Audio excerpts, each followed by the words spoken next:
it don't matter anyway. You can rely on your old man's money.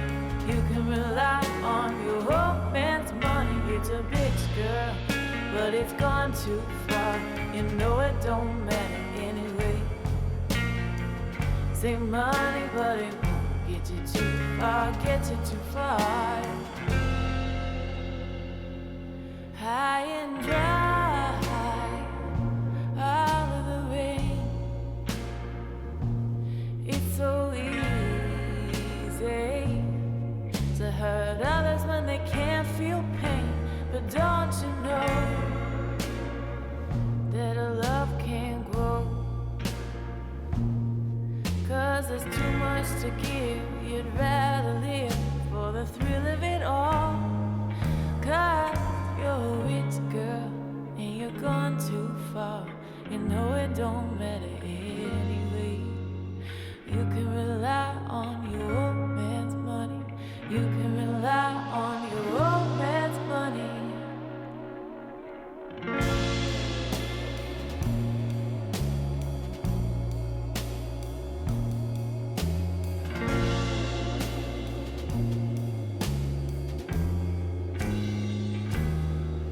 You're a rich girl.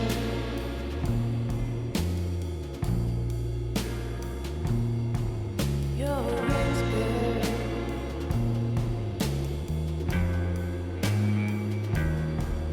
You're a rich girl. You're a rich girl.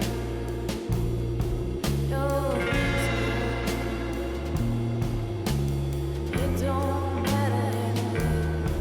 You're a rich girl. You're a rich girl. You're a rich girl.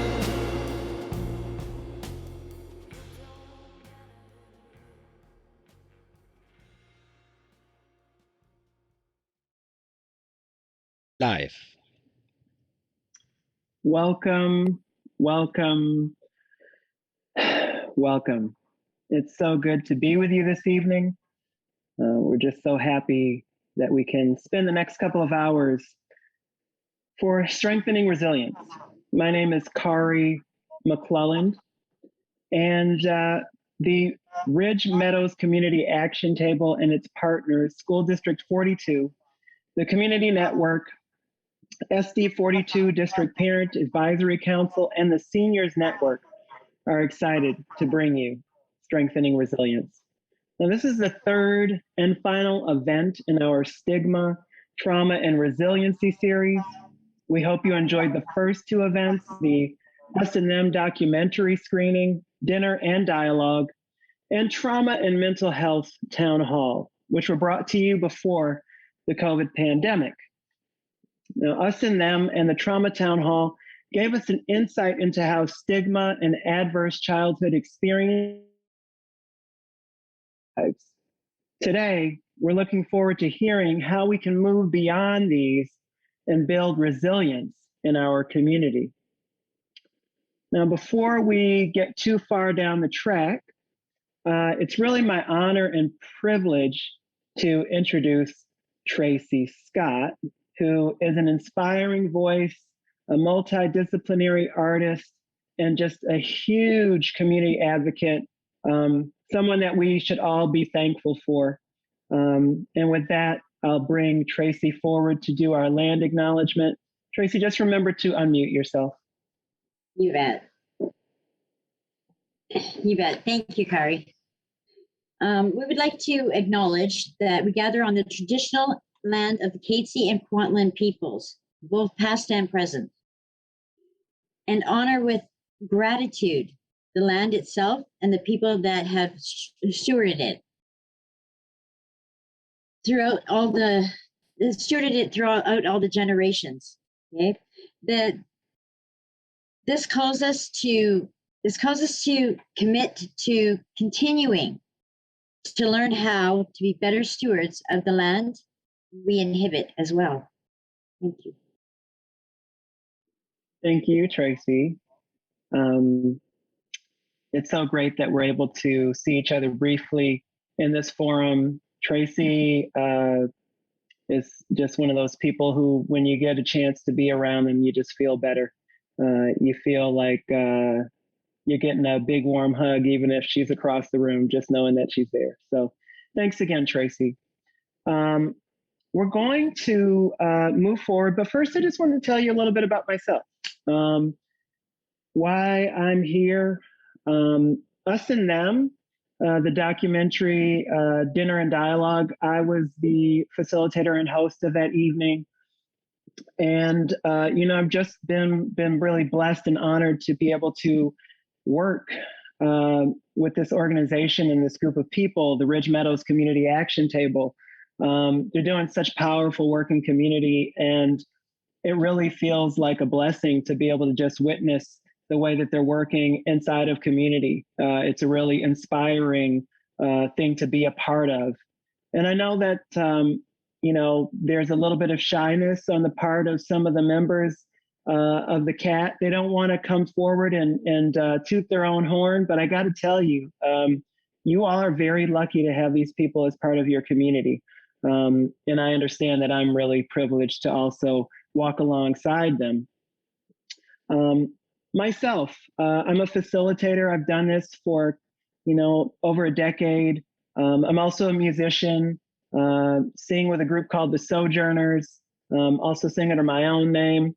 And I've had the privilege of, traveling the world, really. I've performed and facilitated in Uganda, Egypt, all across Europe, Canada, all across the States. I've been to Australia, and I'm also from Detroit, and from a really small house that my grandmother paid $13,000 for in the 80s. And by Vancouver standards, that's not even a closet, right? But I'm aware of the journey from there to here. And I know about the role of resilience, not just in me, but in my family. And what I would put forward is that anyone who's listening right now, I want to just take a moment for you to actually think about your own journey. And maybe not even just your own journey, but the journey of your ancestors. And I just want to put forward that ancestors can mean a lot of different things for different people, because not everyone has a connection to their blood family, for various reasons. Some people have, they're adopted, they've been through foster care. Some people have been rejected by their families. A lot of my friends in the queer community have been rejected by their families. And so, for them, that biological meaning of ancestry doesn't really work for them. But how I extend that is I just think about who are the people who help to love you into existence. And when I put it that way, somehow it really works for me. And so, maybe that was a school teacher that one time that just saw you and let you know that you were worthwhile, that you deserve to be here. Maybe it was a grandparent. I had a grandmother who just loved me. Didn't matter what I did. She just really loved me. I always knew there was a place at her table. And so, all of you that are watching, I just have this feeling that if you're here, part of why you're here is because somebody helped to love you into being who you are in this moment. And so I'm just going to ask us all to take one minute and just think about one person. I know there's probably many people, but just think about one person who really saw you, who cared for you, who nurtured you, who saw your capacity and beauty, honored you. And we're just going to take a second to just bring that person to mind. And I'm going to give you a few seconds to do this.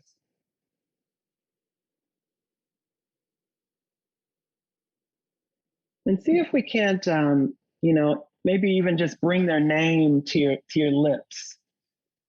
And just as an exercise, I know maybe I'm just doing this by myself, but I'm just gonna take a leap and hope that maybe you'll join me in saying maybe that one person's name. Well, on the count of three. So I'll share my name on the count of three, and you all at home or wherever you are, maybe you can say a name too. So 1, 2, 3, Leona. I'm just going to let that sit on my heart for a second, you know? Yeah.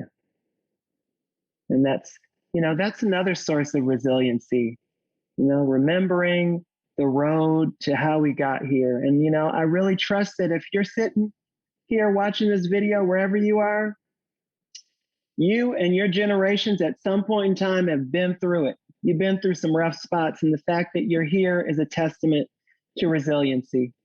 And so you're in the right place. And so whether you're watching and you're an elected official, whether you're just a neighbor that lives down the street, maybe you're an essential worker who lives in the community, maybe you have precarious housing, maybe you don't have a lot, maybe you feel a little bit outside. I just want you to know that you're in the right place. There's a seat for you at this table.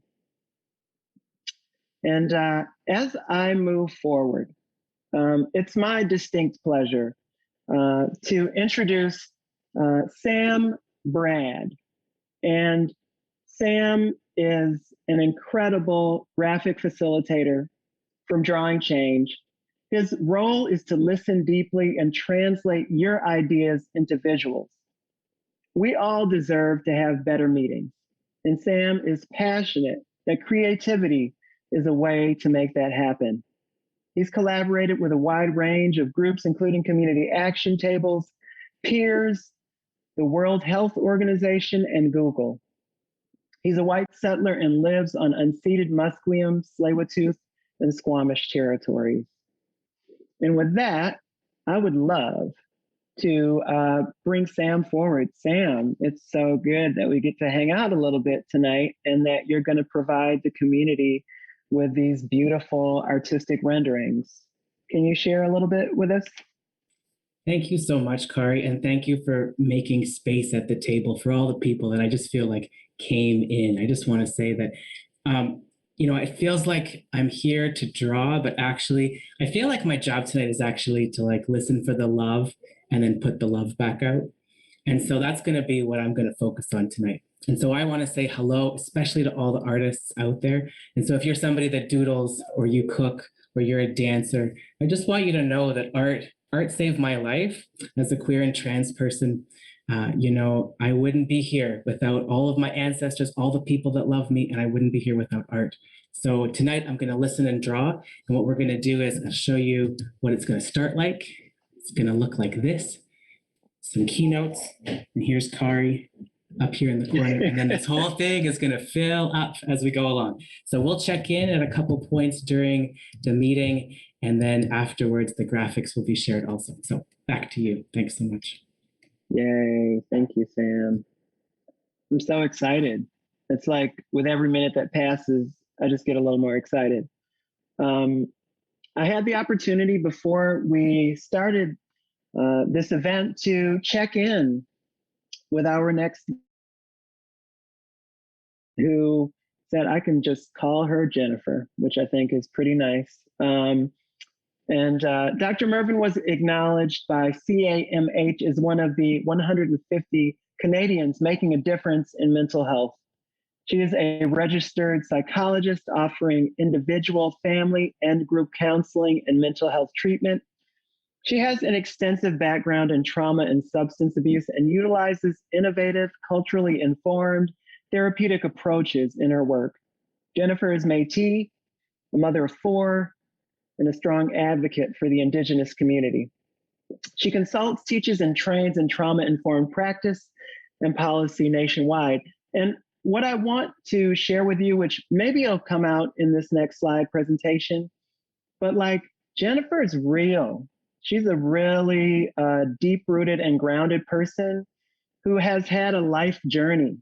And I know that whatever information she's going to share with you, it's grounded in a deep knowing and wisdom. And so with that, I'm really honored to be able to welcome you forward, Jennifer. Thank you so much. Thank you so very much for having me tonight. I'm really grateful. I am just going to pull up slides. I'm looking on my sidebar here for them. I'll start by just saying it is a real privilege to be here tonight. And I'm actually coming from Semiahmoo, Kwantlen, and Tsawwassen First Nation territory. All right, everybody can see the slides perfect. And I'm going to use my remote clicker. First time for this. There we go. Wonderful. So I am excited tonight to talk to you about resilience. And if you joined us for the Trauma Town Hall, you might remember I've shared a little bit of my personal story. And I think Kari was alluding to our conversation we had just minutes before we began tonight. And that's that I do come by this work, not just, professionally for those reasons, but it touches my heart personally. I grew up in a home with parents that really struggled with mental health and addictions. And as the oldest of three girls in my home, we all ended up downtown Vancouver on the street at some point in our life, with my youngest sister really struggling and being the youngest out there at 11 years old. And so when I talk about resilience, I'm really talking about it in the face of trauma and building on our last town hall together. Resilience is our ability to become strong, healthier, successful, even after we faced trauma, even after we faced some really difficult things. And so tonight we're going to talk a little bit about how we do that, how we build resilience, and what that looks like in the face of toxic stress. So I want to talk a little bit about the different types of stress. We have positive stress. Tonight, some of our presenters, as we were getting ready, we might have felt like a little increase in our heart rate. I think I still feel mine now as we're presenting on Zoom. Feel my heart just zoom a little bit. And we might have some sweaty palms, a tight tummy, mild elevations in our stress hormones. That's positive stress. Positive stress sets us up to do well if we're going to run away, race, or take a test, present in front of an audience. Tolerable stress is when the stress is a lot more significant, where we're facing things that could potentially be quite traumatic. But what keeps it within the tolerable range is really if we are buffered by support and help. And we're going to talk about that in relation to resilience in just a little bit. But tolerable stress is potentially toxic stress, but that which is buffered and supported by those people around us and experiences. Toxic stress, and some people are saying, really COVID could be considered toxic stress for many of us right now. Toxic stress is what happens inside us. Toxic stress is what happens when we experience a change in our baseline, our heart rate. Instead of going back to normal after a period of time, it stays elevated. Those stress hormones, they don't come back to normal. We don't get that hug or that support or that comfort that we need. And we actually change where our body and our brain functions at on a more ongoing basis. And they say that really it takes about 6 weeks of elevated stress hormones, heart rate, that stress response to dysregulate us enough to change those baseline levels, and we recalibrate where we function at.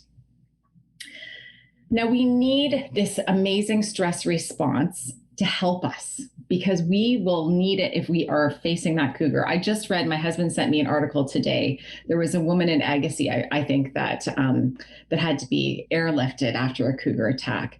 It is scary when we are out there, and there was this news story from last summer. I'm not sure if you guys saw this, where a mom actually was able to save her 7-year-old son.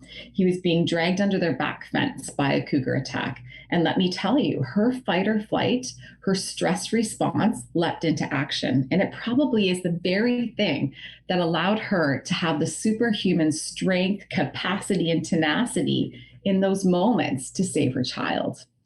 What happens when we go into this amazing fight or flight mode is that we engage our sympathetic nervous system. This is fight or flight. This is where our pupils actually dilate so that we can see at the back end of that yard. We can take in more visual information and cues to see exactly what's going on. Our mouths will get dry. We won't be able to have saliva in our mouth. I chew gum during a presentation because my mouth goes dry. It increases our heart rate. It constricts our blood vessels and increases our blood pressure.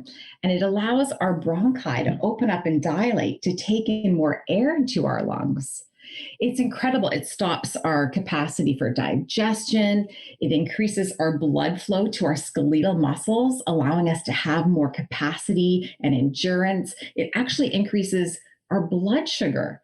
We have more blood glucose available to us for more strength and more energy. And it stimulates our adrenal glands to produce stress hormones so that we can actually have this huge burst of cortisol and adrenaline that gets us into gear to fight that cougar and save our child and then run and be able to get out there.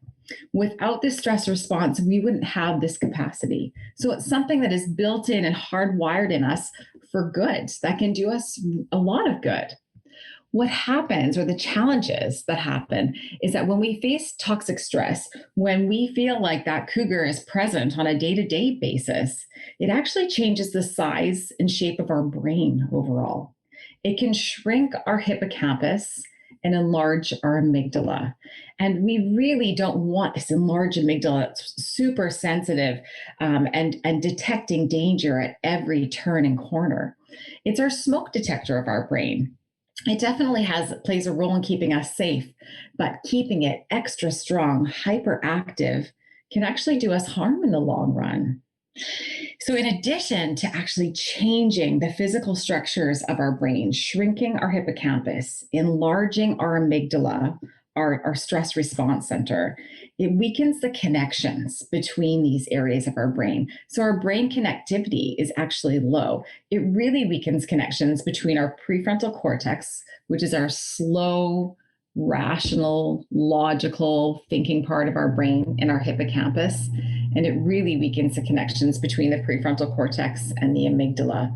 And we want to see a lot of traffic on this highway. It's important that we have integrated brain structures so that we're not spending too much time in that fight or flight zone, that we can calm down and think logically and rationally and calmly in a moment that we want it. We know that especially in the early years and in teenage years, we have these incredibly critical periods for our brains that are growing and developing. And these are times where our brain is clearing away what it's not using, and it is building or hardwiring in what we are using. And I want you to think about that in relation to right now. What are we building in the midst of this pandemic that is really causing our brains to feel anxious and scared and stressed? And if we are not taking the time to build resilient brains right now, that's what we're hardwiring. And in these critical stages for our young people, this is what they're building in, and they're clearing away their capacity for stress release and relaxation and calmness and impulse control. So it's really important that now more than ever, we're talking about this. But even in addition to the pandemic, you can only imagine the stressors our young people are facing: social media, bullying. There's lots of different things that our young people are facing that are potentially traumatic these days. The wonderful hope, you guys, is that neuroplasticity exists throughout our entire lifetime. Our brains have the possibility to change and to heal and to grow and to promote resilience at any age and at any stage. So there's so much hope here. It may be harder for us when we are older. That chance is always available to us. The most important piece in it is disengaging our stress response, disengaging our amygdala, our smoke detector, disengaging fight or flight, and activating resilience. So how do we do that? How do we activate resilience? Well, here's the amazing thing about our brain. How do we soothe the stress? Kari was just talking about having this little 5-month-old beautiful baby girl at home. And as anyone who's been a parent before may remember, that gentle rocking motion, that's what helps. It's because rocking offers this vestibular balance related stimulation, this rhythm, if it's steady, if it's comfortably paced, it has a calming effect on the human nervous system and a regulating effect on the human brain. Incredible. So our brainstem is really what is experiencing this rhythmic movement. It regulates our brainstem. Our brainstem is one of the oldest parts of our brain. People call it the reptilian brain, and really because it is the first part that grows and develops, and it is the gateway of most of the transmissions to our other brain areas. Interestingly enough, it is also the site of where trauma or toxic stress is first processed. So if our brainstem is overwhelmed, a person can get stuck in a hypervigilant, high anxiety state instead of accessing those areas of our brain that we need for logic and reason, and calming those higher centers of our brain that we would find. Bruce Perry is really a leader in this area, and he recommends patterned, repetitive, body-based rhythmic methods because these are what have the potential to quiet our hyperactive nervous system. It might also even impact the growth or development of the brainstem, healing, because sometimes we actually have delays in development because of toxic stress or trauma. So it might be incomplete. And these are the things that can actually help it grow and develop and encourage resilience and neuroplasticity. It's so interesting because I think a lot of us already engage in some activities, practices, traditions that provide this sense of body-based, patterned, rocking, rhythm, repetitive motion that's healing for our brainstem. And the key is tap into it. We all need to access that which we are already really finding so comforting, soothing, healing, and resilience building for our brains. It's different for everybody. And if you don't have something, I so encourage you to start exploring and finding out what fits for you, because these are the things truly that will help promote resilience in our brains. It's interesting for me. I'm a paddleboarder. I love horseback riding. I just bought bikes, so that's a brand new thing that I'm trying to do during COVID for the kids and I. But if you can find what is patterned, repetitive, rhythmic healing for you, these are the things that really help soothe that early part of growth in the brainstem. One of the methods that I never would have imagined taking on at this age in my life, but has been really fun, I have to say overall, has been skateboarding. And it was a story of a young man who I work with who asked me, again, they said, I'm not an office-based talker. I really don't think I'd feel comfortable doing counseling in an office. And I said, that's okay. We can go for walks. And we often did go for walks and talks. But he said, it would be so much easier. Like there's something about being on my board that helps me talk and process. Like I can think better. The ideas flow better. Like if we can just be on wheels, that would really, really help me. And it so speaks to brain resilience. It so speaks to this part of him needing to be calmed and soothed before he can talk about the parts that were really difficult. And so for the last 2 years, as part of the therapy that I offer, is I go skateboarding. And it's so very interesting that this is one of the pieces that we know that can be soothing and healing for our brains and promoting resilience. Another piece is mindfulness. So slowing down, slowing our minds down so that we can pay attention on purpose. We know meditation is incredibly helpful. Whatever we can do to be able to be non-judgmental of our thoughts, to discover and strengthen our neural connections so that we can become aware. Engaging in mindfulness practice, meditation practice, we know that it can measurably improve different areas of our brain by as much as 25% in 8 weeks. And we know that experienced meditators, they actually have smaller amygdalas. So that center, that smoke detector response for fight or flight, is smaller in the brain. We have a lot to learn from them. Kari was mentioning this right before we were talking today, but man, can healing ever happen as a result of being in nature? It is incredible the number of studies that we have and the evidence for how much nature truly impacts our health and well-being overall, not just our physical health and well-being. There's some great studies out there that say 120 minutes a week of being out in nature has a drastic improvement on our cardiovascular, on our capacity for regulating our blood sugar. Our blood glucose comes back down to normal in nature.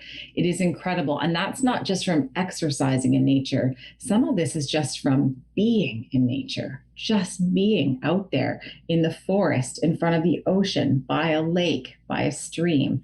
But if we can do as much as we can to build resilience by getting out into this beautiful place that we live in here in British Columbia, we would be so much further along our path of building resilience in our brains. We know there's so many different benefits. I've got a few bubbles here, tree bubbles, talking about the elderly, improving cognition, kids improving their motor strength, balance, coordination, mental health, things like anxiety, ADHD. These are the things that nature truly benefits. And if we can get out there as much as possible, this is going to help promote resilience in us and in others.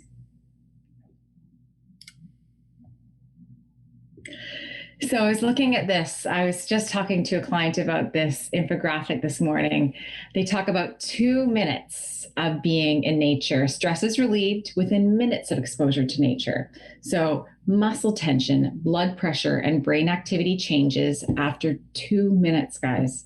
2 hours, you'll see memory performance and attention span improving 20% after spending an hour with interacting with nature. And after 2 days, our level of cancer-fighting white blood cells increased by 50%. 2 or more consecutive days in nature have the capacity to change our brain and our biology. It's so called for in our lives right now with the stress that we're facing, so that we do not have that as toxic stress. And for those of us who have a trauma history, we really need to be doing this for ourselves, for our wellness, and building resilient brains. It helps us feel better emotionally, contributes to physical well-being, heart rate, muscle tension, those things, production of stress hormones that are overactive or hyperactive for those of us who face too much toxic stress or trauma in our lives. So nature being the balm for our busy brains. One of the things that we need to consider is we need to talk about negative emotions. We need to share them. It doesn't have to be verbally. It could be through arts, whatever expression you choose, but we can't hold everything inside. We know that suppressing negative emotions could actually make things worse and contribute to toxic stress. Sharing these, accepting these, tolerating them from others, and managing and sharing our negative emotions, it can actually bolster resilience, so long as it is done in balance with experiencing our positive emotions. Finding something to be positive about, even in these times of stress and strain, guys. Experiencing positive emotions such as compassion, forgiveness, it's a huge one right now, gratitude, love, humor, sense of purpose and meaning.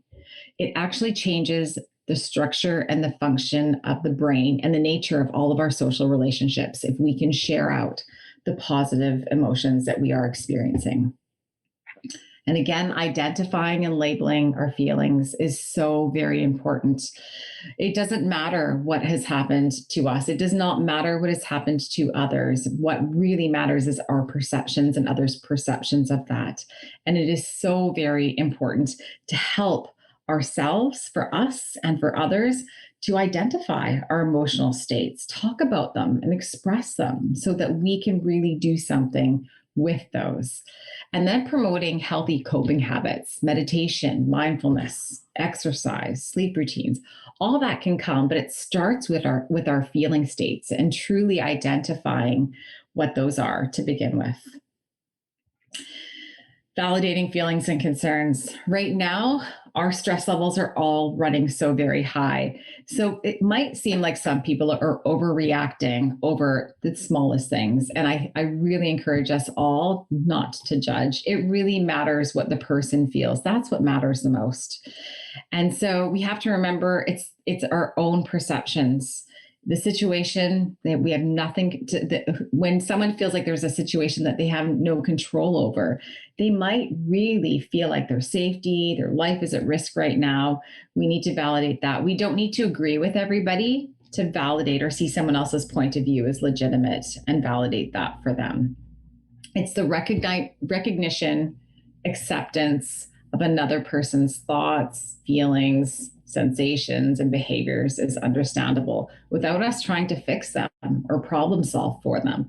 Just to listen and hear and be real and try to provide space. Just hold space for that other person to let them express how they feel.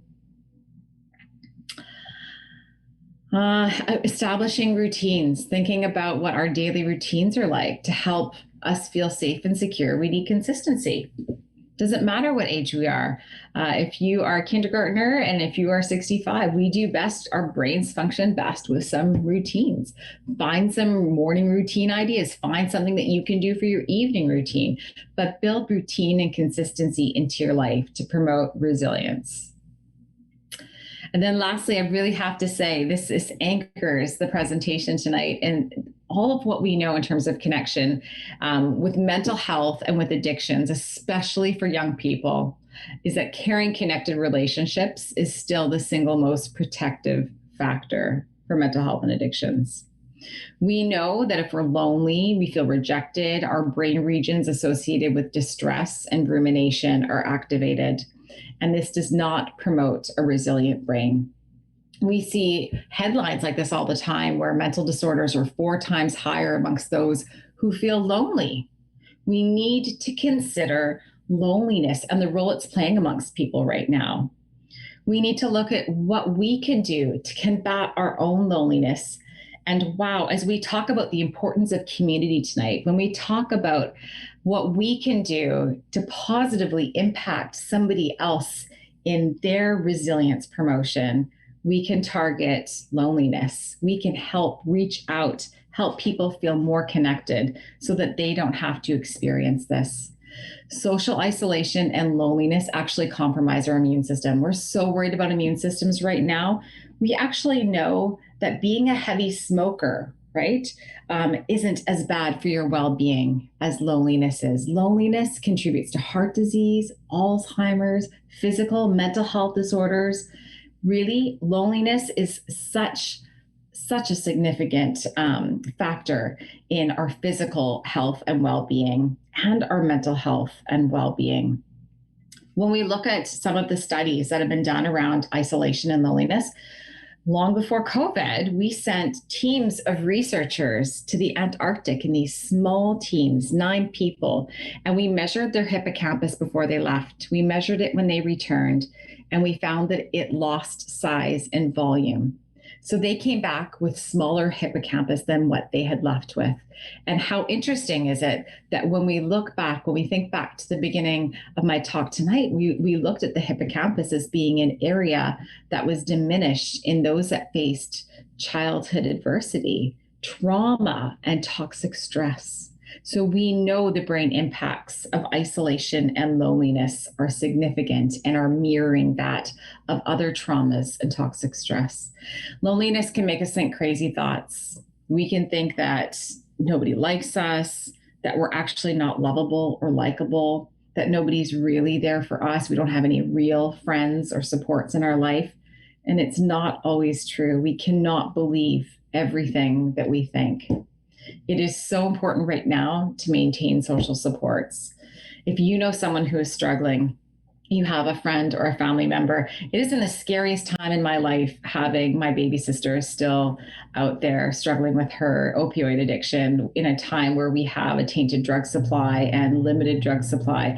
It has been one of the scariest things. And I think there's sometimes when it's scary to reach out, it's scary to say, how are you doing? Because you sometimes you almost don't want to know. It's awful. And it's a time where more so than ever, we have to push through our fear. We have to push through our own stuff, and we need to maintain those social supports for us and for others, for those we care about and support, and for those we love. And then we also need to find ways that we connect with creativity. I went to my very first Kumo space party for one of my best friends. I am not technologically inclined. This is so not easy. I don't touch my computer mouse to change my slides instead of my phone. This is all new to me, but we have to find ways to break out of our shells, to push past our areas of comfort, and to connect creatively. And sometimes that's online, sometimes that's outdoors, but we just need to find different ways to connect with people because we know the brain benefits of connection. I really love this study that Stanford did because it really looked at oxytocin release and serotonin and this beautiful chain reaction. We have serotonin released in our brains by the reward circuitry of the nucleus accumbens. And it's only done when we connect with others. We only find this in connection. And in fact, they talk a little bit about flow state in the Stanford study about how we actually don't function. Our brains aren't as creative and flowing and productive as they could be all on our own in isolation, working individually. But our brains really function best and they're their healthiest and they're their most resilient when we're connected to others. So I really just want to encourage people as I end tonight to choose compassion over judgment. We cannot make assumptions about other people's choices. We need to understand that everybody right now might be facing toxic stress. Everybody right now might be traumatized. Don't make assumptions and choices. Some may be, some may not, but we really need to be kind and compassionate. And it matters right now more than ever who we are being. So choose to be who you're going to be. Choose to be the parent you want to be, the friend you want to be, the community member, the neighbor, the person walking by that person on the street. Choose who you want to be right now and choose to build resilience in yourself and in others in your community.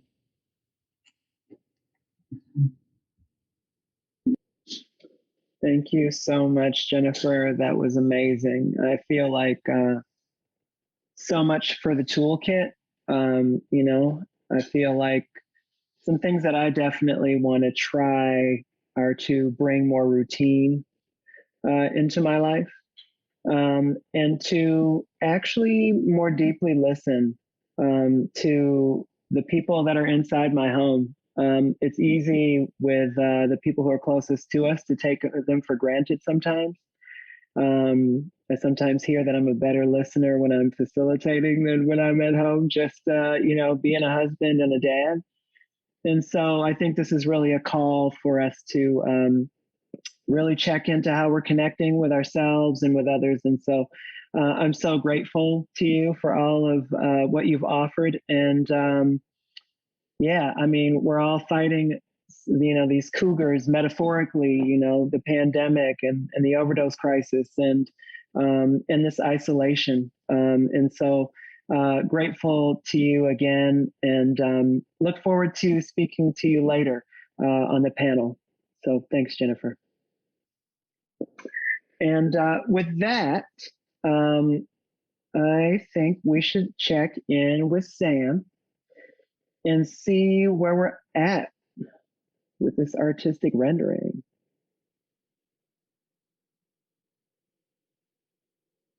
Oh, wow. Fantastic. Thanks so much. And so, yeah, just a couple of highlights. So looking at what part of our brain might change, some of the coping skills that we can remember. The idea of body-based, creative, connecting to different people. And I'll keep connecting to these ideas as we go along. So the image it'll keep growing.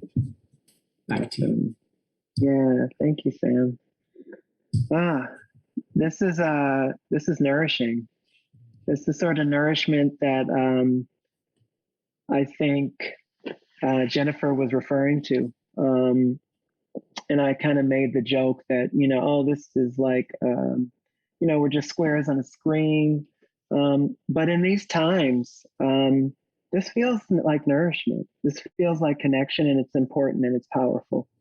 And someone who's doing really powerful connecting work, specifically looking at the lives and experiences of Indigenous folks and youth is Dwight Valentine, who grew up in Montreal Lake Cree Nation, a remote North Saskatchewan First Nation, until the age of 21. He always felt that he was invisible to the rest of the world that existed outside of his community. When a once-in-a-lifetime opportunity to move to BC presented itself in 2016, he took a leap of faith and left everything he knew behind. And once he had a chance to adjust to his new lifestyle, he realized that many of the new people he met did not even know what a reserve was. This realization instilled a desire to find a way to bridge the gap between remote Indigenous communities and the rest of Canada.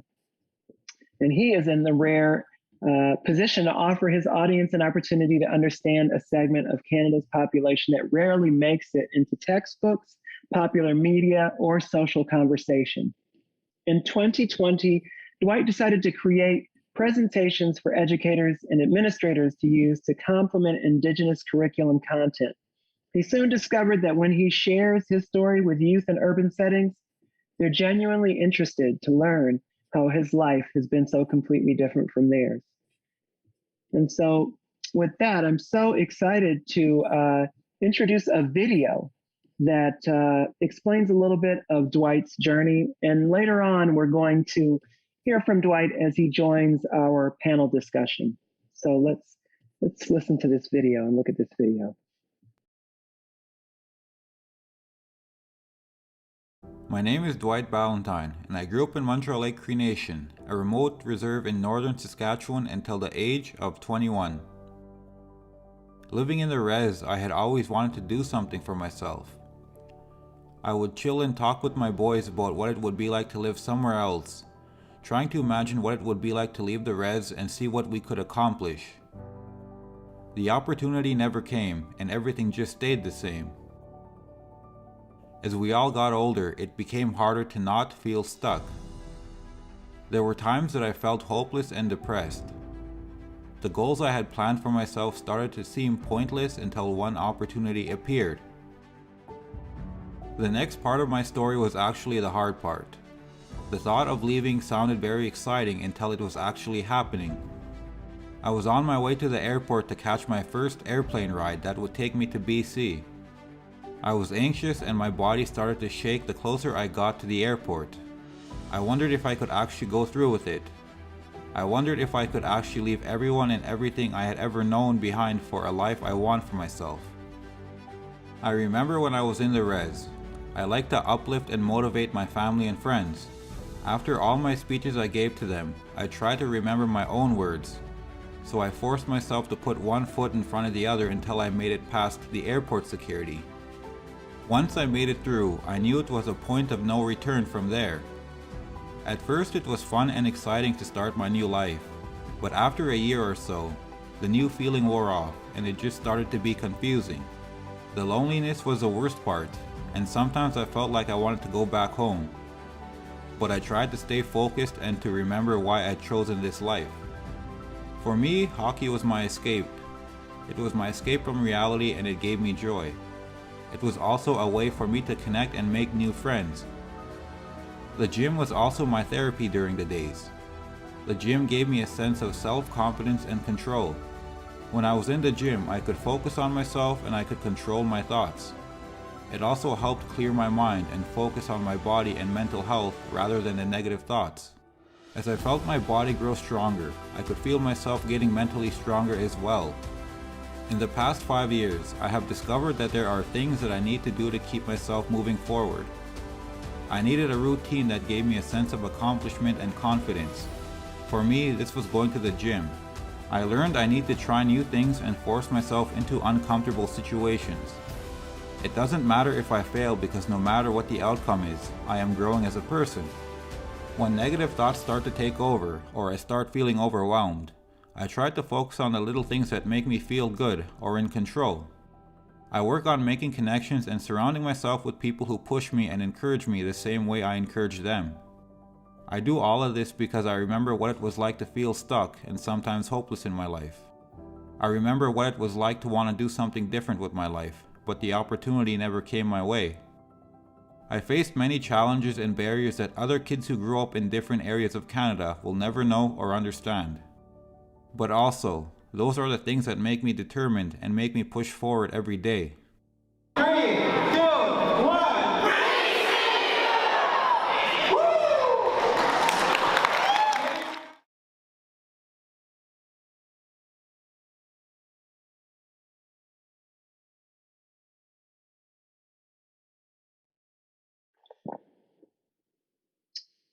Thank you, Dwight. What an inspiring video. What an inspiring young man. We're so lucky to have you here tonight. Now, next up is Monique Grace Smith. And before I, sort of read the scripted bio, I just want to say this is a person who, I don't know, you just feel a sense of grounding being in their presence. There's a kindness, there's a deep listening. There's a wisdom that you feel, even when Monique isn't speaking. But Monique is a proud mom of teenage twins and an award-winning best-selling author. Her first published novel, Tilly, A Story of Hope and Resilience, won the 2014 Canadian Burt Award for First Nation, Métis, and Inuit literature. Since then, Monique has had 6 books come out and that cover a broad spectrum of ages, topics, and emotions. Woven into all of Monique's writing, speaking engagements, and online courses is the teaching that love is medicine. Monique's novel, Tilly and the Crazy Eights, was longlisted for Canada Reads 2021. Monique is well known for her contributions to the journey of truth and reconciliation, including being honored with the 2019 City of Victoria Leadership Award for Reconciliation. She is an appointed member of the Board of Directors of Royal Roads University and the Ministers Advisory Council for Indigenous Women for the Government of BC. Monique is Cree, Lakota, and Scottish, and has been sober and involved in her healing journey for over 29 years. She is well known for her storytelling, spirit of generosity, and focus of resilience. I'm so honored and pleased that you can be with us tonight. Monique. Kininaskomoten, thank you. I appreciate that. Tansi and Dotimak, Mitanin and Askamon, Kininaskomoten to the Lekwungen speaking people, the Kosapsim and the Songhees people, and the Wasanich people whose territory I'm coming to you from today, also known as Victoria, British Columbia. I am the granddaughter of Noel Shavetail on my mom's side. He was adopted at 4 by Frank Cardinal and Mary Fayant from Papicasees. And my grandmother was Isabel Gray.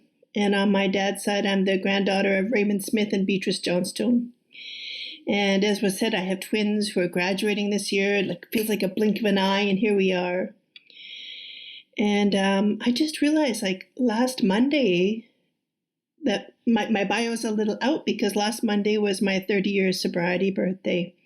And it's just like Dr. Jennifer and like Kari talked about, many of us who come to this work about resilience and trauma do so because of what we have experienced in our own lives, that it has become like a calling in some ways. So I'm going to share with you a cultural resilience model I developed called the 4 Blankets of Resilience.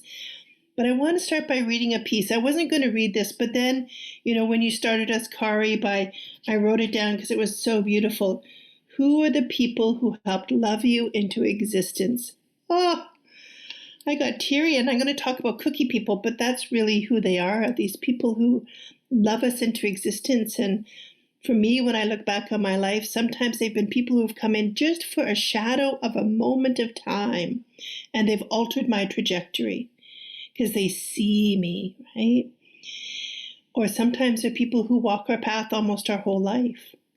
So thank you for that beautiful way to talk about the people who love us and who help to raise us up. So I'm going to read from Tilly. This was the novel that Kari referenced, the first novel I had come out. And in this scene, we meet Tilly when she's 11, and we get a sense of her relationship with her grandma, who she's named after, Grandma Tilly. both when Grandma comes to Kamloops to visit and then when Grandma goes home to her community in Saskatchewan. So in this reading, I reference party lines. Some of you will remember the old telephone party lines in communities where there would have been one phone line in, and we would have had phones in our houses, on the wall. My mom had a gossip bench where our phone sat, they weren't tucked in our bras or in our back pockets. And when you lifted up the receiver, this little button came up that connected you to that line. And so if Kari and I were on the phone visiting and Jennifer picked up the phone in her house, she'd hear our conversation. But we would have heard the click, so we would have known. But there was people who knew that if you kept your finger down and slowly lifted that button, that we might not hear the click. I think, we were ahead of our time. That was actually the first form of social media, was the party lines. And so that's the reference to party line in this short reading. During her visits, Grandma Tilly taught me about being generous, telling the truth, and always treating other people with dignity and respect. Every night after dinner, she and I would sit outside and she'd pull out her pipe bag and load her pipe for her evening smoke. "Come here, little Tilly, gather under my wing, and let's talk about the day." With me tucked up close to her, we'd review our escapades, and she'd ask me, "What did you learn today? And what was the best part?" I missed her so much once she'd gone home, but Grandma Tilly made a point of staying in touch by phone. She was on a party line, and it was common to be on a call with her and have someone cut in. "Who's on the line?" the person would ask. "It's Tilly, and I'm on with little Tilly, and we're going to be a while." Once when I called her to talk about some things I was upset about at school, she told me, "What you got to remember, Tilly, is that everyone's born with love in their hearts. Sometimes life takes that away, but we're all born with it. So whenever you enter a room, in your imagination, fill it with love and make enough room for everyone else to fill that room with love too. That, my girl, is when good things happen." I always felt better after my talks with Grandma Tilly. Her teachings, words, and sayings were like medicine to me. I carried them in my heart to help me feel strong, and they reminded me of the powerful woman I was named after. So I read that short piece because in there Grandma Tilly shares so much wisdom, and nowhere in there explicitly do we talk about resilience. But it is about resilience, about filling a space with love. Dr. Jennifer talked about this sense of hypervigilance and hyperarousal, that if we're experiencing trauma, we can feel the energy in a space when we walk in. That's why sometimes people come into your home or to your office and they're like, "Oh, I just want to sit here for a while," because they can feel the love in the space. And we need a lot of that medicine right now. As well, she asked Tilly, "What did you learn today? What was the best part of your day?" So that when we reflect on our day and we recalibrate, we're looking at what were the best parts instead of getting triggered into what were the perhaps not so positive parts or the traumatic parts, and then having all those chemicals that Dr. Jennifer talked about released again. As well in there, she talked about, that sometimes we experience things that can take some of the love away, and that we have to fill it ourselves and with the people we have in our lives, as well as the places we go. For me, my dad got very sick a few months ago, and he passed away just a couple of weeks ago. And for me, the forest, I'm just a block and a half from this beautiful forest called Pecals, also known as Mount Doug Park. And it's been my place of medicine. There's these huge cedar trees in there that have witnessed so many of my tears and my rage. And they've also witnessed when I've been for walks with my family and friends, the laughter, the stories. And I know that I'm only one person that has dropped emotions at their roots for them to soak up so that I can feel better. So I really love how Jennifer talked about the importance of being outside and being in nature. And if that might not be possible, if you have a plant, even sitting beside the plant, or putting something up that's just beautiful about nature that will just help to recalibrate. And about 28 years ago, I was in a isolated community in Northern Ontario, and I was doing a 5-day youth workshop. And on the third day, I was packing up my belongings after we'd done the day. And one of the young women came back in the room and she said to me, "Can I talk to you?" Barely audible, she asked, "Can I talk to you?" I was like, "Of course." So I sat down on the couch and faced her, and it was awkward for a few minutes because it was quiet. And I knew that if I started to talk, that I'd fill the space. And that's not what she asked. She didn't say, "Can you talk to me?" She said, "Can I talk to you?" To the silence. And then she began to talk, and she talked for 2 hours. And many times as she was sharing, I was thinking to myself, how are you even alive? And when she was done, I had been doing all kinds of research about resilience in the Western world and in an academic construct. But my question to her was, when things were really hard, where did you go? And her face lit up just a little bit, and she said, "I'd go out to the goose camp, and I'd light the fire, and I'd find a stick and I'd poke at the fire, and I'd remember the conversations that had happened around the fire." And then I said, "And who would you go visit?" And her face lit up a little bit more. And she said, "I'd go visit my auntie." And then she told me about her auntie. And that was really my beginning of my journey to look at resilience through a cultural lens. As an Ehiyo Esqueo, as a Cree woman, thinking about what does it mean to me, through my life's experience, the experience of my ancestors, the experiences of my children, to be resilient. And I think about it, if I had an image here that was a dream catcher made out of red willow, that if that dream catcher got taken apart, that red willow would bounce back almost to its original shape, but changed forever. And red willow is also often used as the backbone or the rib cages in our sweat lodges because it can bend, bend, bend, and rarely does it snap, just like us. And so I think about, it really began my journey thinking about how do we foster resilience? And I really reflected a lot on my own life, and I thought about that for me, and when I think about it, the first blanket, there's 4 blankets. The first blanket is this strong sense of self. And many times that's the most profound healing for a lot of people, is who am I? Where am I from? And it's like Kari talked about at the very beginning of our sessions. Individuals may not know some of those answers. And so it's the family we love. It may not be our biological family. It's the family that we love and who love us. Who am I? Where am I from? What is the language or languages that run through my blood? What's the land and the water and the stars that I'm connected to? And really, in so many ways, it's about identity and how I choose to identify myself and how people choose to identify me as well. And, I think back to in 2015 at the closing ceremonies for the Truth and Reconciliation Commission, now Senator, but then the chair of the commission, Murray Sinclair, said 7 generations left residential schools not being able to answer, who am I? Where am I from? Why am I here? And where am I going? So that's really this first blanket. Who am I? Where am I from? Why am I here? What are the gifts I've been blessed with? And what is my work?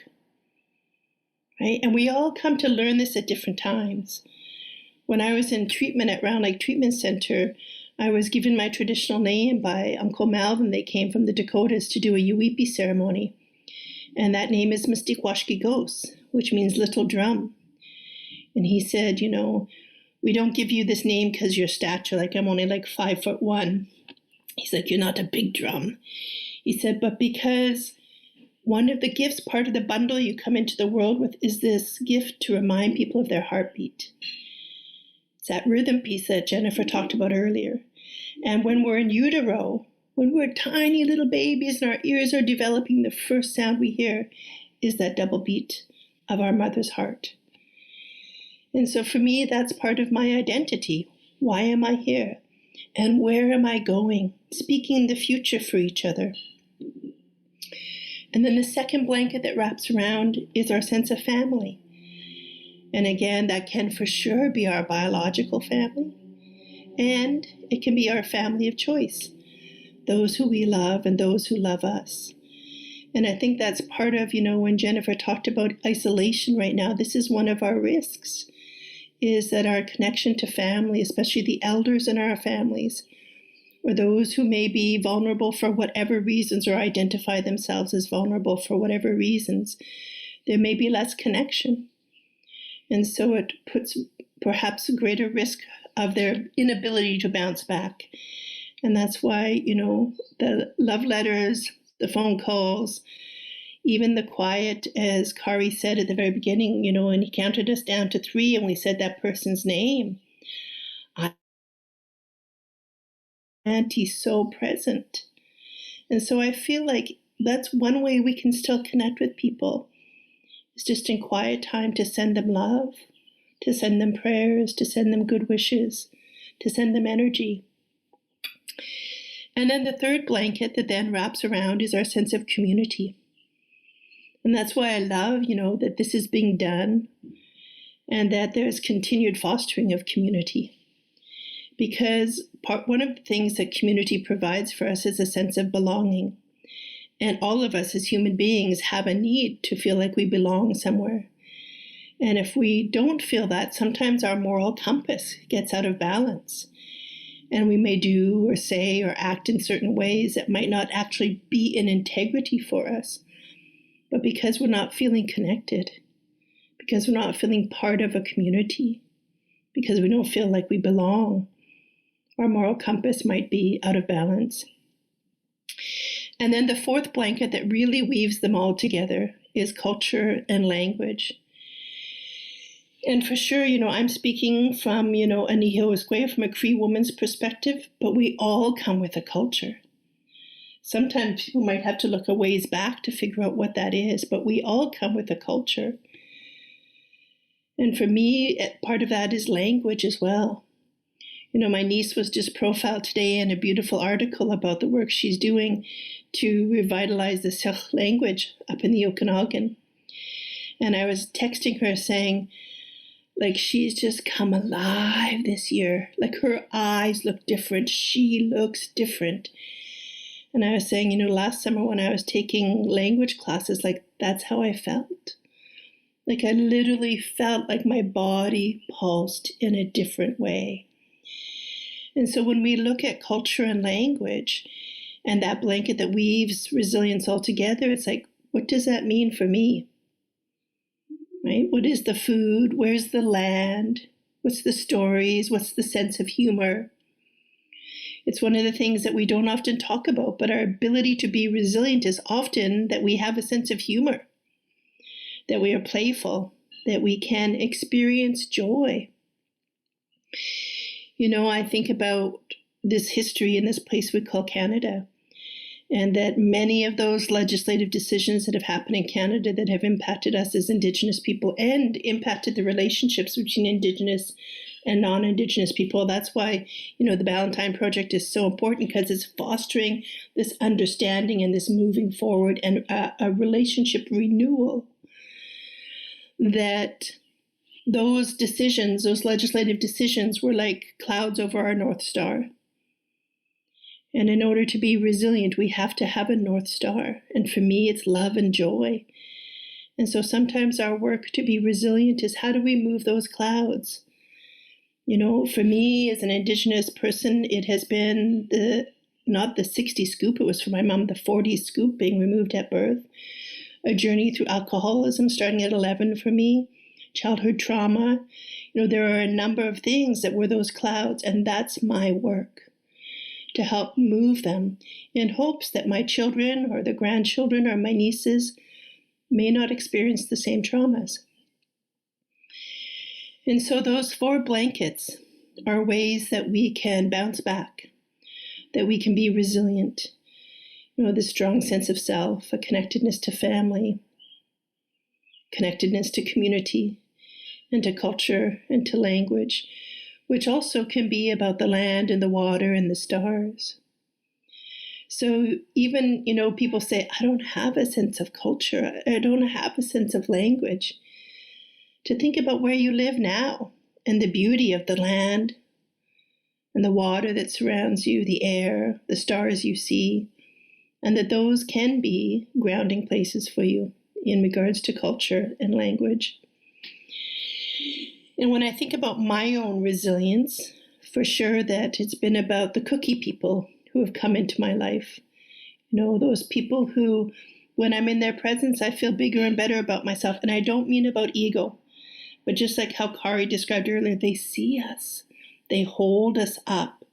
They help speak the future for us so that all kinds of things can unfold when it's in our right and when it's in our greater good. People come into our paths, books come into our paths, stories come into our paths, evenings come into our paths, people come into our paths that help to foster our resilience. And so for me, one of those has been my Auntie Ellen.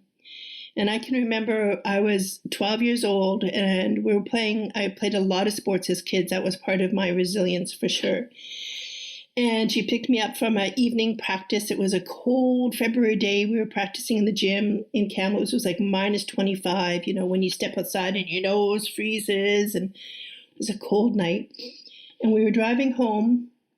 And along the street, there was a woman who was obviously unhoused, unsheltered. And my auntie said, "Oh, there's Bonnie." And she pulled over and she said to me, "Give me your coat and give me your hat." I was in a single-parent home, and my winter jacket was a pretty precious commodity.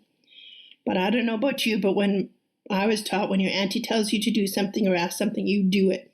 So I took off my winter jacket and my toque, and she took off her boots and her gloves, and she took $20 out of her wallet. That was 1982. That was a lot of money. I still think $20 is a lot of money, but and she got out and she dressed Bonnie in all of our clothes, showed her the $20 bill, tucked it in her pocket, kissed her on the cheek, and got back in the car, and we drove home. Now, I didn't have this word at the time about humanity, but that was the most profound and beautiful act of humanity I'd ever seen. And I think about when we witness acts of humanity like that it fosters our own resilience. Because when I saw that, I wanted to be a better human. And of course, I didn't graduate. I had to go back to get my grade 12. And so, of course, when it was time to choose my post-secondary, I went on to be a psychiatric nurse, just like my Auntie Ellen. And so those cookie people that Kari started so eloquently, I want to read this again. Who are the people who helped love you into existence? Those cookie people. May you remember them. May you think of them. May you reach out to them. May you take some time to reflect on how they have impacted you. Because I think in those quiet moments of reflection like that, and of love and of awe, that it bolsters our own resilience. And so that's, a quick summary of the 4 blankets and of cookie people and of love, and just thinking about the beauty of even Zoom, us being able to come together like this tonight. So I offer thanksgiving and look forward to joining everyone later on in the panel and turn it right back over to you, Kari. Thank you. What a blessing you are.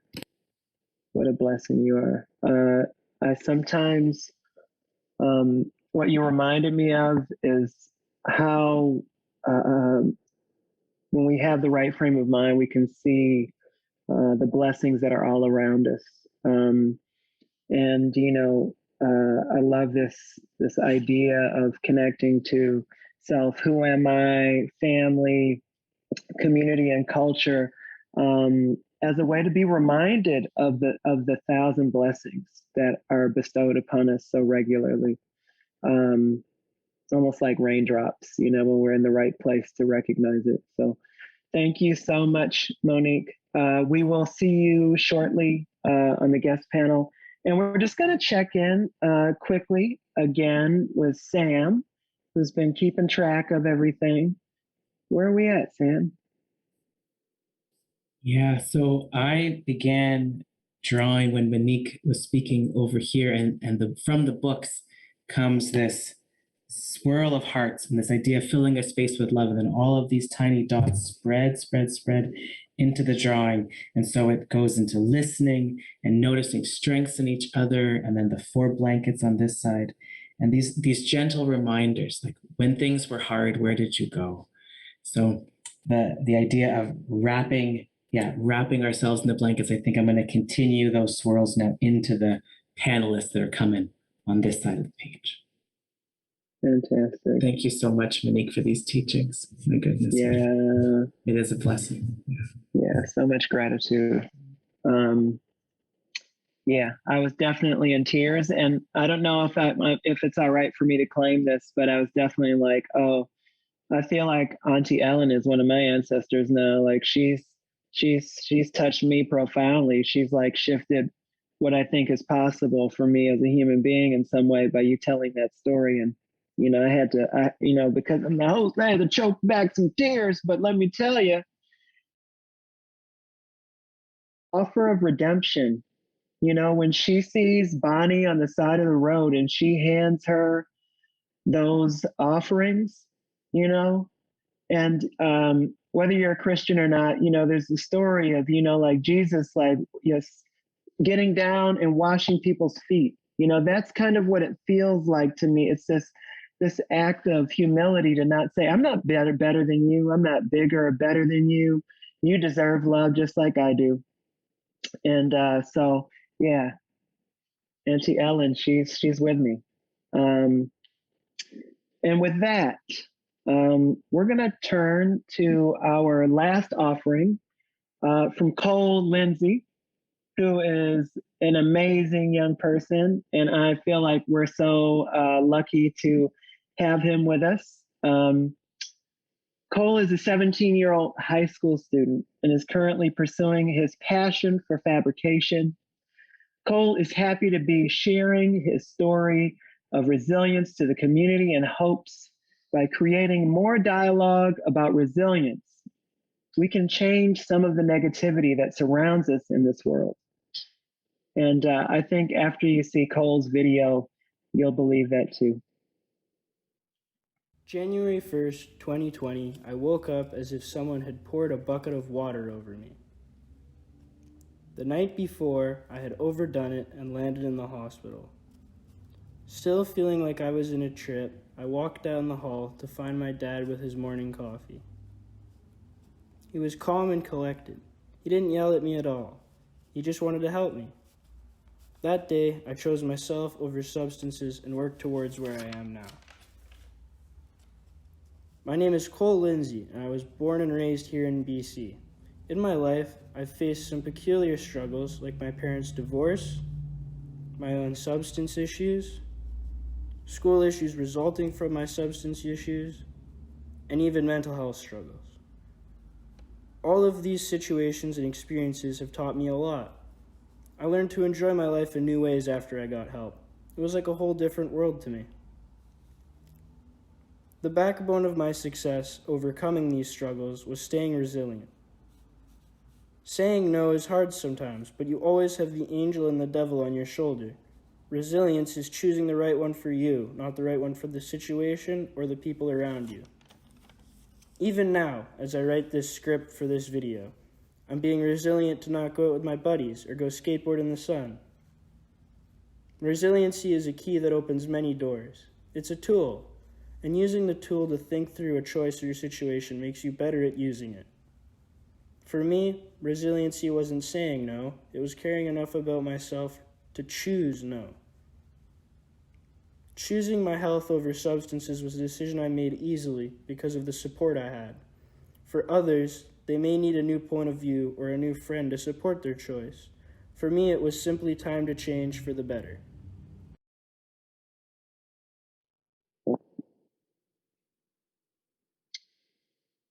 Welcome back.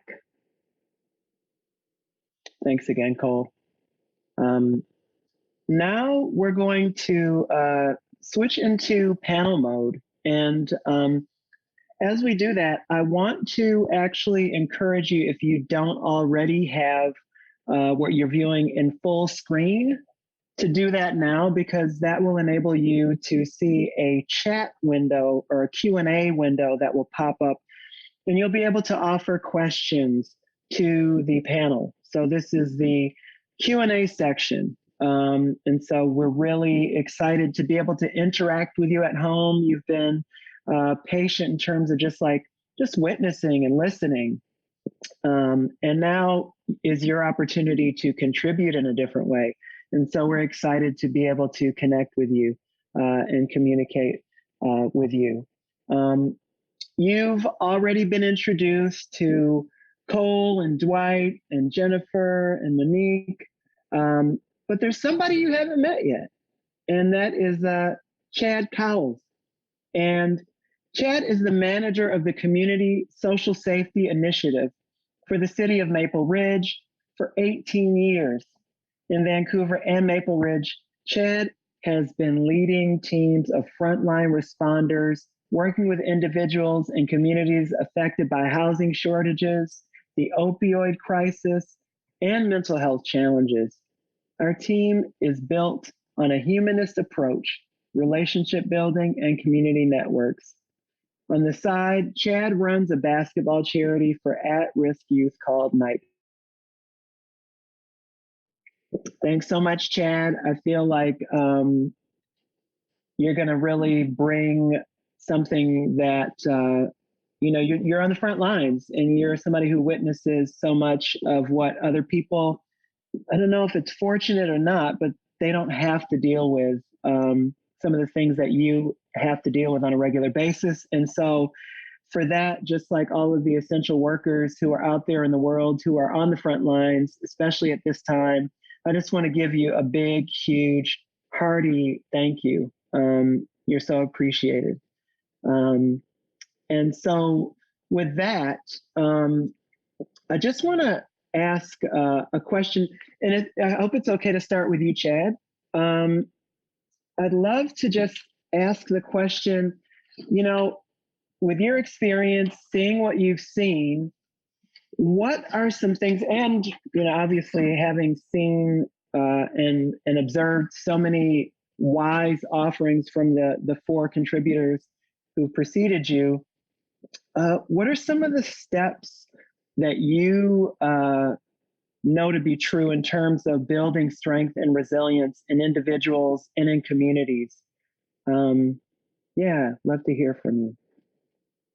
Thank you, Kari. What a pleasure it is to be a part of this group here to talk about resiliency. And, I'm really quite honored to hear our speakers and hear the experience from the panel, in dealing with some very challenging social issues on the front lines. As mentioned, I sort of cut my teeth, so to speak, in the downtown east side as a park ranger. So I got on thinking I'd be doing wildlife rescue and patrol the seawall on my bicycle.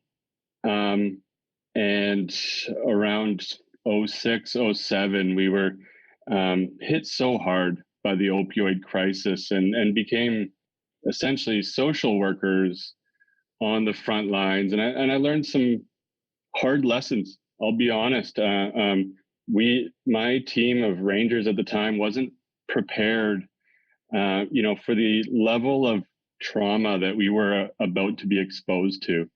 And I learned some hard lessons about secondary trauma, tertiary trauma, felt by the frontline staff, their supervisors, and the real significant importance of having outlets, having abilities to share the weight that's being carried by the community. So when I came to Maple Ridge, I really had a chance to build this community safety team from scratch and redefine how we engage with the vulnerable sector. So, far from being a token uniform, we've taken a far different approach now that, as you mentioned, is based in a humanist approach, respect, looking people in the eyes, learning their names. And quite often we are dealing with the individuals that have truly fallen through the cracks, that are having challenges advocating for themselves and for housing, for addiction services, for mental health concerns. And so we're the first ones they see in the morning, most often. And so it starts with a good morning. And what we have our community safety officers do usually is just start with a simple needs assessment. Like, is there anything you need today? Is there anything we can do to help you? And that varies widely. In some of the wet seasons, it's amazing to, it's very obvious that simple things are critically important, like dry socks. Or right here is a mat built from recycled plastic bags. Our receptionist at the City of Maple Ridge tore strips off of bags, and she really wanted my team to deliver this to somebody who's sleeping on the concrete. And surely we will do that for her and for the individual we find. And then for the more complex issues, that's why groups like the Community Action Table are so critical. For me to say, team, I've got somebody who has needs that are far beyond my expertise. Help, please, because this person is in real need right now. And so, I take it as a gift to be able to engage with these individuals on a daily basis. As hard as it is, it's real work. It's impactful, and I don't let my team forget the gravity of the situation. That if they can help somebody get onto a healthier pathway, this can be life-saving. And I think the inspiring words by the two doctors on our panel here are just proof of what can happen when you save a person's life, or help them save their own life, or just care, just give a darn. And so they at least can start their day in this way, where they know somebody's out there watching their back and watching their belongings potentially. Whatever the simple needs they have, we're going to try and deliver it. So that's where we start, and it's very dynamic. It evolves from there, and people's needs are dynamic and evolve, and so that's how we try to benefit this community. And it's all about the network. It's about people who care, and the city, the RCMP, the engineering, parks, planning, they all help me on this community safety plan to ensure that the community is served at all levels. So I'm not a one-man team, but the City of Maple Ridge has invested heavily in this community, and we want there to be real results. So there's my short story long for you. That's so great. And I really take away from what you shared, this notion of how just meeting someone's eye, a willingness to really truly connect. I feel like this really just it's undervalued in our society. I think where we've become a very material-based culture in society, one that values less relationships and more about material exchange. And so I think there's this really powerful reflection that you offer when you say something as simple as just showing up and being there with someone and listening and caring. And this is the same thing that I heard with Auntie Ellen, right? It's the same thing that I hear in Jennifer's talk, this idea about genuine connection. And we don't know the outcome for everyone. And it is possible that we don't know that we're going to see that person again or that they'll even be alive. But we can know that we offered some humanity, some love, some kindness and generosity. And no matter where we're at in our lives, when someone does that for us, it really just it opens us up a sense of possibility for who we can be inside ourselves. And so I just want to say thank you again so much, Chad. And with this next question, I just want to turn it to the youth, to Cole maybe first, and then maybe to Dwight. And that is, what are some of the things that maybe adults and community officials could be offering to youth to help them in their journeys to build resiliency? What do you think youth might want or need to be able to be resilient in these times, Cole? I think it's very important to keep yourself grounded wherever you're staying, whether it be with family, friends, or even alone. And it's good to keep hobbies and habits and little tics and stuff that you continuously do that make you feel comfortable and at home wherever you are. Like for me, I like to have like I always have my watch on so I can always tell the time, or I'll always bring a belt, kind of things like that, like little ticks and rhythms that I have. I like to keep those, and they help me keep at home and stay at focus. That's great. That's fantastic. Thank you so much, Cole. And Dwight, again,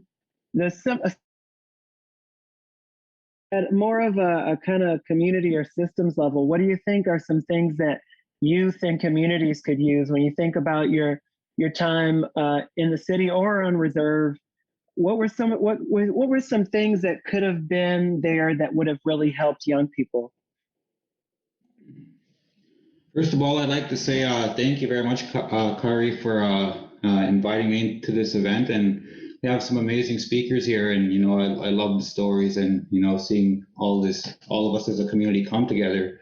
It's very lovely. It makes me feel very welcomed in my own way too. So it makes me feel warm to know that we're all vulnerable as human beings and we're able to share our messages. So with that being said, I mean, where I come from my own personal experience, we have so many barriers and challenges where I come from. So I never had opportunities to like go do this or do that with my own life. But I want to talk about the urban side here, because there's a lot of people who are young that I play hockey with and, talk to as well too. And so they seem lost too, like First Nations people and urban setting people, because there's a lot of stuff that goes on in life and you can't control every little aspect of it. But, I would say for me, what works from my perspective would be like, find something that works for you. Like for me, mine was hockey. Like when I was depressed or feeling hopeless, hockey was my thing. And it was just like something that made me feel good. Like find stuff that you're good at. And it's like, you will never know what you're good at until you try different things in life. So that's the kind of philosophy that I have in my mind to like, okay, if I feel stuck or I feel lost in my own ways, it's like, okay, Dwight, let's go out there, just dip your feet in the water, try something new, something you might never tried before. Ask a friend what to suggest. So, for me, when I was in my res, I used to write a lot of poetry. I used to write rhymes because that was very good for me because they were like dark rhymes, but it just made me feel good to express what I was feeling at that moment. I didn't want to show too many people about what I was writing because, I'd get judged about it. And so I kept it to myself. But if I wrote about what I felt, little hobbies and trying different things, it'd be a first step to finding out who you really are. Because for me, when I first came here, I felt lost. I was in a white world and I was meeting a bunch of different people with different backgrounds, and like, I didn't really know, I didn't fit in. So I needed to make connections and make friends who had the same interests. So, but it's very hard for some youth these days to like get out because they, like some people like to stay inside and some people have that social anxiety of doing this and that. So I would suggest maybe just dipping your feet into the water and trying little different hobbies that that may or may not suit you. You know, like there's a lot of stuff out there. I don't know what youth like these days, but for me, like whenever I feel stuck, you know, I still feel young. Like, you know, like I still have these moments of like, how can I keep myself mentally strong because I'm away from my family? But if I just keep doing my work and like keep trying different hobbies or stay consistent with what I think is good for my own mind, then I think you could go a long way with that, with all of that. But I would say, like Cole said, with hobbies, you know, find certain hobbies that fit for you and find whatever works for you, because that's what youth struggle to find these days. And, you know, I see firsthand to myself because it's just the way it is sometimes. But I don't know. I can only speak from my own perspective. I don't speak from anybody else. But I would say, don't be scared to try new things, because you never know, that new thing might be the greatest thing you've ever done. You know, like it's just little things. Like for me, I just picked up a guitar 6 months ago. You know, I still suck at it, but it keeps my mind, like it takes me out of this world, and it makes me know that I'm learning something, and I don't have to worry about my negative thoughts or this big cloud of something that I think about, because I have bad thoughts sometimes, you know, like I don't like having those. But if I can keep myself grounded, like with just, you know, like writing or just guitar, you know, my mind is free, and it makes me like just calm. Like it's always good to stay calm in situations, and sometimes it's hard for some youth to stay calm in these situations, especially living in a big city like this. I was very, very overwhelmed, but you know, I just found little things that worked for me. So if you could find something that works for you, you know, talk to a friend. Don't be scared to open up emotions, because that was the first thing that I was scared of. I thought nobody cared about what I thought, or I thought that people didn't really care about who I was, just because it's your mind is a crazy thing. If you think negative thoughts, you're going to believe it. So you have to try your best to stay open to realize what's really out there. And at the end of the day, like the truth is, it's all up to you to put that next foot ahead of yourself. And that's just from my experience, and that's the best of my ability that I could probably answer it. But yeah, I could talk a lot more, but I'll stick with that. That was fantastic, Dwight. You offered so many wisdoms and offerings, and Cole, you as well. I feel like you both echoed each other in terms of, you know, youth really needing opportunities to try different things, to try different sports, different hobbies, different activities, to find ways to express what's inside for them mentally and emotionally, to be able to express that. And arts is like an incredible way to do that. Having community, having friends. And so if there are people in the community who are witnessing this right now, I want you to hear these young people telling you what they need. And like what Chad shared was like, oh, there are people who have slipped through the cracks. And like what I understand about that is that there are so many young people who have been failed. And now you see them on the downtown east side, or you see them on the street somewhere, and then you maybe have a judgment about them. But these are actually all our children. Like that's my understanding. These are our children. And when one of them has failed, we all have to take on some responsibility for that. And so whether it's community centers, whether it's providing opportunities for sports, activities after school, I just want community leaders who are on this call to really think about that and how that can really create opportunities for youth. We've got one last question. We're coming to a close here. But I guess what I wanted to ask, and maybe this to Jennifer and Monique, what are examples of resiliency building initiatives that can be implemented at a community level that you have witnessed? You know, I know that you'll have some really wonderful offerings to share. And maybe we'll start with Jennifer, and then we'll go to Monique, and then maybe I'll sing a song. We don't know. Let's see. So I think I'm a really big fan of peer support programs. I believe the work that we're doing in terms of promoting peer support workers, parent peer support, youth peer support, mental health and addictions peer support in things like the Foundry, I love the offerings that we're doing right in hospital, in psychiatric units inside the hospital. We're providing youth to youth peer supports. Just like Dwight was talking about, youth sometimes question, do I even have something to offer? What is the purpose of this pain that I've been through in my life?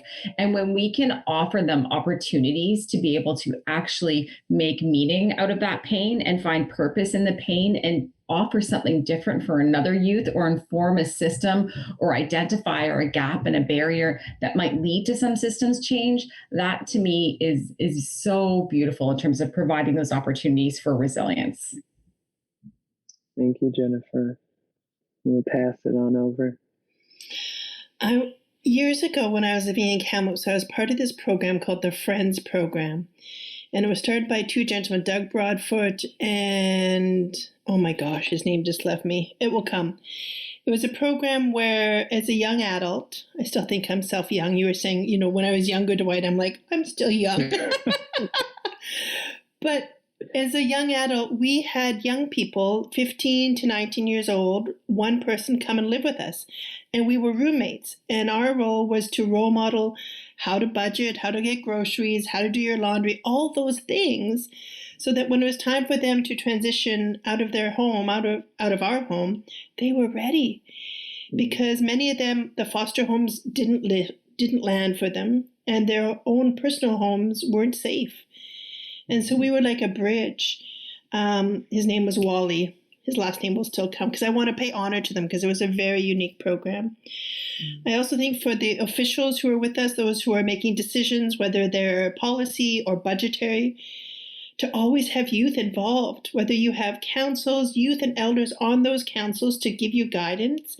Like tonight, we've had these two incredible young humans sharing their hearts and their ideas with us, both verbally in our time, but also through their videos. And sometimes those who are making the decisions are far connected from what the issues actually are. And that's why those voices are so important. Yeah, thank you. Yeah, thank you. Jennifer and Monique, were brilliant and succinct. It's been so good to be with you. And it's a real genuine and honest feeling that I feel in terms of just realizing that we're at the end of our time. I'm a little bit, because I've enjoyed so much your presence. And I really do hope that our paths will cross again. And to everybody that's at home, there's so many things that I'm going to take away from this, and I hope that you feel a similar kind of way. And one of the things that I think I take away from this conversation around resiliency is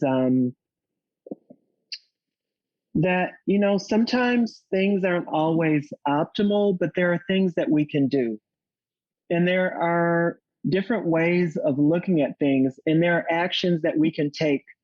When Dwight talks about shifting negative feelings and ideas, I think there's a brilliance there that we can do things.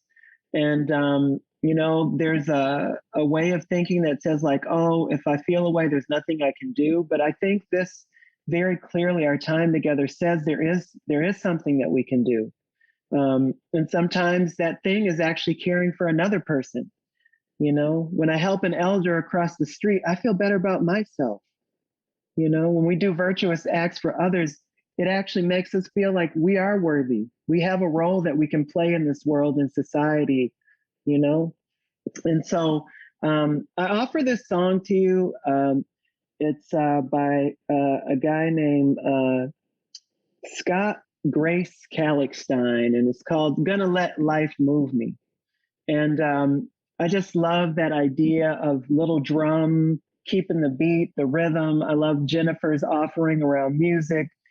Dwight also brought forth this concept of music and its capacity for healing. And I heard that with Cole just talking about routine, which is also rhythm, and so I'll offer this song to you. We're all on mute anyway, so if you want, you can just sing along. You're in your own space, but hey, we can do this together. It goes like this. I want to let life move me. I want to let life stir me deep. I want to let life wake me from this ancient sleep. I want to laugh all my laughter. I want to cry all my tears. I want to love the rain as deeply as the sun when it clears. I'll sing that one more time. I want to let life move me. I want to let life stir me deep. I want to let life wake me from this ancient sleep. I want to laugh all my laughter. I want to cry all my tears. I want to love the rain as deeply as the sun when it clears. I want to love the rain as deeply as the sun when it clears. Last time. I want to love the rain as deeply as the sun when it clears. Thank you all so much. I just cannot believe I'm looking at what Sam has offered us. I think we all got to take a look at this. It's amazing. Like to think that we started off with roughly a blank page, and now, here we have this amazing offering. I'm so excited for you all to see this. Sam, can you share a little bit? Oh, thank you so much. And so I'll just give us a quick little tour of the beginning, way back when we talked about who helps you love you into existence. And then this reminder of the different kinds of stress. And sometimes it can begin with something positive, but it can also move into the toxic. And then remembering we have all of these different skills and capacities to help us. And we heard from youth, and I've put them in the center of our page here. So Cole and Dwight are going to be right here in the middle to remind us that we need to be guided by people that are the most affected. And listening to youth is super important. And then moving into Monique's story, this idea of kind of like this cliff that we're all kind of here because we have experiences with trauma. But again, the use of art and books and healing and a cultural lens that can help us transform. So thank you again, Monique, for this beautiful offering tonight. And then from the panel, these three areas, the community members can be supported in their own resilience, that youth know what they need. There's some awesome community initiatives that we can build up. And at the very, very top, just that reminder that connection is going to be key to all of it. So connection to place, connection to self, connection to community and culture, like Monique was saying. And with all of that, I just want to say, yeah, connecting to the things that that help you find your passion, whether that's art or something that is soothing or breathing. I think connection it's a simple word and it is incredibly profound. So that's the intention that I'm going to leave here tonight with. Back to you, Kari. Sam, thank you so much. Such beautiful work and such like deep listening. And so I want to, raise my hands and say thank you to you for that. With that, I just want to again recognize that the Ridge Meadows Community Action Table and its partners helped to put this on. The School District 42, the Community Network, SD 42 District Parent Advisory Council, and the Seniors Network. Thank you so much for making this happen, strengthening resilience. I hope you feel strengthened. I hope you feel connected. I hope you feel like you're not alone in a way, that you recognize there are people who care, that see you. And we're actually going to offer you an opportunity to be a part of building community. And that's through a cleanup that's been arranged by the Ridge Meadows Community Action Table. And it's on your screen right now. You can get involved by connecting with the I think that's an email there. Yeah, sd42dpac@gmail, or you can go over to Facebook. And if you put in facebook.com/stop overdose RM, you will find yourself on that Facebook page. And I'll just say that it's again, if you even just put in a Facebook search, Stop Overdose Ridge Meadows, you'll be able to find a reference to this again. And also you see there the email sd42dpac@gmail.com. I also want to honor the fact that, you know what, we're 17 minutes over time. You know, we said that we're going to do this at 8. And for those of you who are able to stick around and stick it out, I just want to say thank you so much. I also know from my teachings and my being around different indigenous communities that time is a thing that doesn't just exist on clocks. It's there's a different kind of cultural and community understanding for what time is. And I believe that right now, what we have done was perfectly timed. It was perfect length. Nothing felt overdone. Every offering that I witnessed was beautiful. It was blessed. And I'm so glad that we were able to be together. And it is my firm aspiration and desire that we all connect again at some point. I hope our paths cross again. Thank you to all the people on the panel. Thank you, Chad, Jennifer, Monique, Sam, Cole, Dwight, all the people behind the scenes on the tech team, all the people who helped organize this. What you didn't know is that I lit a candle. Sam, thank you. I lit a candle when we first started. And I did that because, you know, this is a very ancient practice. Like, we've been sitting around fires. And, you know, Monique, when you shared that youth, one of the things they did to feel good about what was going on was they lit a fire and they just poked the fire for a while. And what you all didn't know is that I lit a fire too, in recognition. And so as we part ways, I'm actually going to blow this candle out and offer a good night to us all. Thank you all so much. Is there anything else? Is there anything that I'm missing? Anything that's burning? Okay, I'm blowing out the candle. Thank you to all of you. Thank you to all the ancestors who joined us through your calling their names, invoking their names. Thank you, thank you, thank you. And with that, a good night.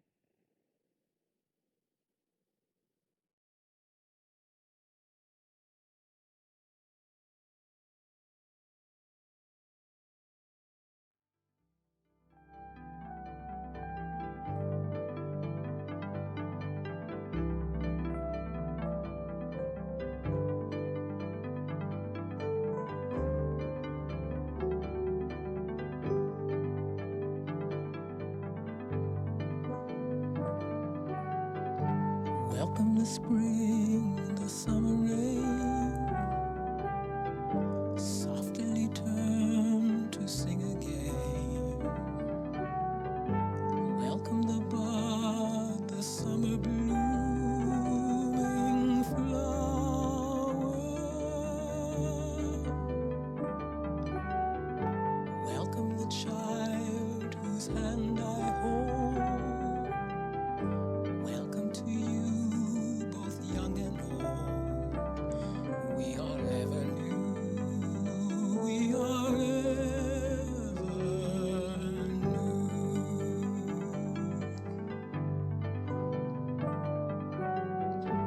Welcome the spring, the summer rain, softly turn to sing again. Welcome the bud, the summer bloom.